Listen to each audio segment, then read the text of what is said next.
What you are looking at right now is a visual effects shot no one has been able to do before. Oh, come on, Ren. This is a clone shot. It's one of the easiest effects to do. Okay, perhaps, but Nico, notice how the camera is moving. Yeah, but we've had motion control robot arms for a while. What makes this shot so special? Well, for the first time, a motion-controlled cinema camera can fly.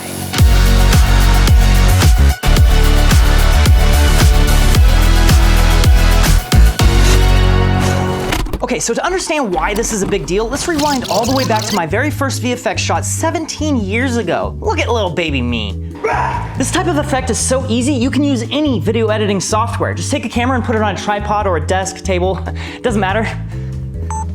Then just record a shot where you're on one half of the screen. Then just film another shot where you're on the other half of the screen. And by cropping the footage and laying it on top of the other shot in the edit, you achieve a final effect. It's that easy. Just careful not to move the camera, or else the effect starts falling apart. This effect can get more advanced pretty quickly depending on how much rotoscoping you want to do, but that's not really that hard, it just takes a lot of time.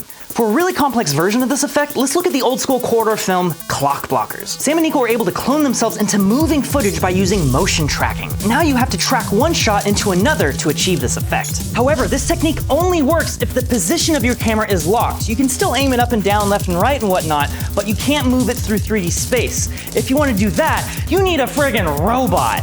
I'm a robot, I'm a robot, These very cool cinema robots are so precise they can repeat any motion you program into them again and again and again, allowing for different shots to seamlessly be comped together. This is called motion control and has actually been around for decades. In fact, we actually broke down how motion control made the original Star Wars possible in an episode of Visual Effects Artists React, link in the description. But as cool as robot arms are, they still have a major limitation. They can only move the camera as far as the arm can reach. And sure, you can get more range of motion by putting the entire robot on a dolly track, but there's still a limit to how far it can move. And that is why I am so excited about the opening shot to this video, because for the first time, precise motion control is possible on a cinema drone thanks to the DJI Inspire 3. This video is sponsored by DJI, so let's talk about this drone real quick. Dude, this is so cool. Super sleek. Look at these controllers. The controllers are nuts. I've never seen like a controller so beefy. Let's say you're flying the drone, I could be operating the gimbal. This gimbal can actually look upwards, which was not possible on any other drone before this. Oh, you're right. There's no drone in the way. So if you're gonna have a camera integrated into your drone, it's gotta be a good camera, right? Exactly. This sensor is a full frame sensor that shoots 8K resolution in ProRes RAW or Cinema DNG. Wow. But it also has 14 stops of dynamic range. Really? 13 to 14 stops is where you cross into the dynamic range needed for like cinema production. And what's the battery life on this when you're flying? 28 minutes nonstop. And the fact that there are two separate batteries running in parallel means that you can hot swap them without turning off the drone. You can keep all your systems running, which will save you time. And when you're on a professional film set, time is literally everything. So this camera actually has a native ISO at 800, but also at 4000. That means this has dual native ISOs. What does that mean though? Native ISO? Yeah. The ISO is basically your exposure rating for how sensitive your sensor is. And the native ISO is where the sensor is getting equal amount of exposure down below the midpoint and equal amount of exposure up above the midpoint. You know, I thought I understood what native ISO was, but I guess I didn't. So this means you can actually shoot at night with really, really good quality. We haven't even talked about the transmission of this thing because this is a wireless camera at the end of the day. How far does it go, Ren? It's rated for, I think, 15 kilometers, which is almost, it's like 9 miles of range. A responsible pilot is not gonna be flying 9 miles out. That's very irresponsible. It's more about having the power when you need it to like film through like a building or something. Exactly, exactly. This is a strong enough signal and a clear enough signal that it can transmit to two controllers at the same time. It's nuts. It's super nuts, with like almost no lag. So this is utilized in the new O3 Pro video transmission system, which they've, fully integrated into the Ronin line. Wow, DJI, cohesive ecosystem. So outside of just being a really good cinema drone, I heard there's some tech in here that lets us get an effect shot people have never been able to get before. Yes. So this has a whole real-life keyframing ability in it called Waypoint Pro. And you can set like a point A and then a point B, and the drone will be able to autonomously fly between those points and be able to nail the exact same camera move over and over again. What is that? That is motion control. I'm gonna hit create, auto add waypoint. And I'll put this down and it should just do it. Look at that, it's just flying on its own right now. Self-flying drone. Flight mission complete. I'm gonna suggest we move over here, and I'm gonna do it one more time. One more. The end result of this will be 3 little groups of us just chilling next to each other without even caring that we got clones. Ha, we're the only clones waving. Don't listen to them. Shoot him. Shoot him. It never quite lined up well enough. You know, with proper like robotic motion control, every single pixel is like perfect. And that's kind of the limitation of GPS a little bit too. It is, yeah. The reason why this, for the first time ever, is really actually taking that to the next level is due to one thing: a wizard staff. You shall not pass! What is this thing? This is now going to relay a bunch of information to the drone, and the reason why that's a big deal is because now it gives the drone centimeter level accuracy about where it is in 3D space. Wow. So now it actually does feel like a robot arm in the sky.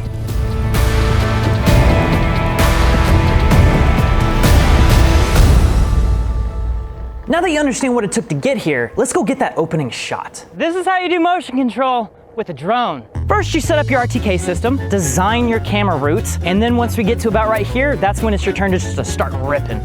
Then you lift off your drone. Once you got the drone up in the air, you gotta set your waypoints so that we get a solid, good camera move. I'm set. All right, Nico, take off. Now, you can actually just do it over and over again, have your clones in different spots, or do whatever you want with the shot. I'm the middle guy. Dude, this is so cool. My God, I'm not even doing anything. I'm just standing here. This is so cool.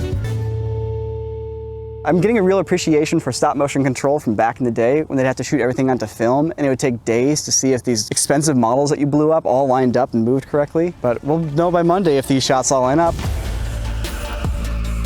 It's flawless. I can't see any flaws. Let me show you what I had to do to make this work. So there's slight synchronization issues. So all I had to do was literally just throw a bunch of position keyframes with a little bit of rotoscoping. This whole shot works perfectly. So Ren, this is an aerial motion control shot. I've never seen one of these before in my life. And I see a lot of visual effects. This works. It looks like a normal clone shot at first, but then it moves in a way that we've never seen clone shots move before. when you have a repeatable camera move like this, the movement is very strict. It doesn't allow for any sort of like improv. And if you want to have a little bit of that in your scene, you can't use motion control. But DJI actually has a new system called 3D Dolly that brings in some improv in the flight. You can take that point A to point B and have that move between them be variable. And it's super simple to fly. It's literally just holding forward on a stick or backwards on the stick. To quote Morpheus, show me.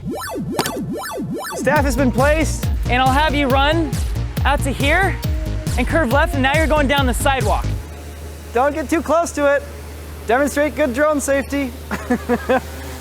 What? Gonna set up the waypoint, upload flight mission, and start. That's so wild. Dude, this is like a complex camera move that I'm piloting without actually piloting.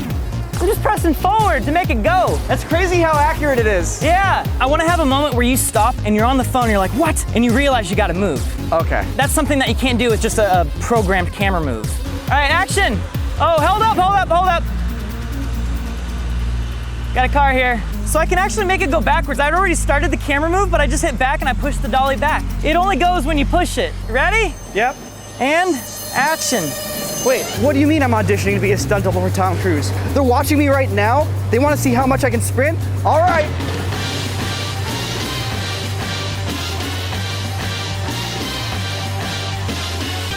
FedEx. That's really cool. The first half of the shot, I was going kind of slow. And right before you started running, I just like floored it. I floored it and it started going. Now check this out. I'm gonna do a reverse camera move. I'm gonna make it come back the way it went. Oh, that's so cool. That's really accurate, actually. It's like having a cable camera. Watching it do the same path forwards and backwards like it's a 3D animated camera, but in real life floating in front of you. Yeah. I'm beginning to see what you mean about this letting us do an effect shot that has never been done before. Oh, I've got an idea, Nico. That's really cool.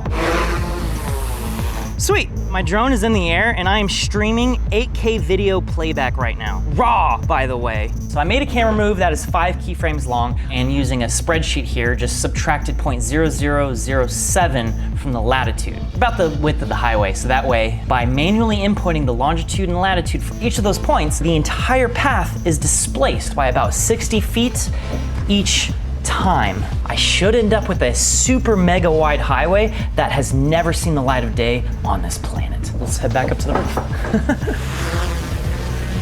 And it's going. 6th mission is done.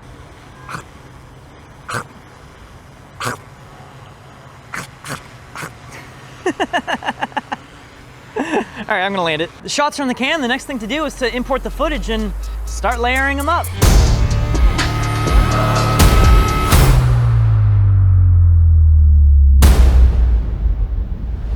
God, this is sick. It just keeps going. Cool. This is amazing. This is insane. It looks natural enough that like people could be like, oh yeah, no, that's just a highway in somewhere in the world, right? Some people probably think this is what highways in LA look like. I promise you. They're not that wrong. And I love that like the sun is perfectly reflecting off all of the highways correctly. It's just masking. That's all it is. Some of the most basic visual effects work you can do. But with the right sort of planning and the right technology that enables it, cool stuff like this can now exist. And that makes me happy.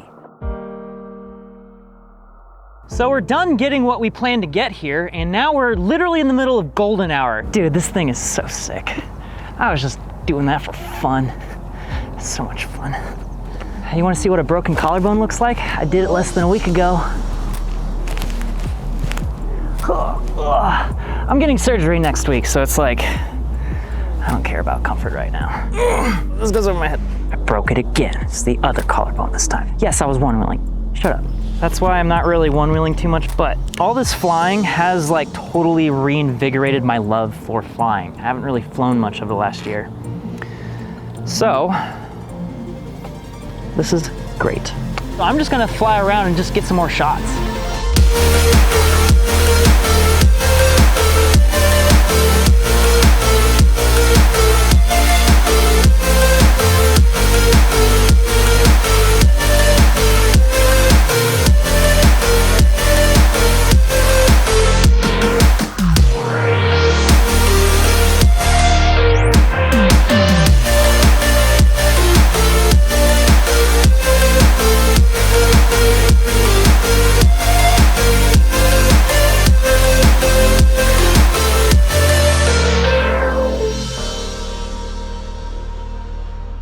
Thank you so much for watching. I love experimenting with new cameras, new technology, drones. Oh my God, I love it so much. I've actually linked a playlist to a whole bunch of videos that I've made experimenting with that stuff. I've made a whole freaking Snyder cam, 3 different iPhones filming slow-mo at the same time. Check that video out right now. Made a whole bunch of other things. I put cameras on all kinds of stuff. Cars, dogs, footballs, cannons.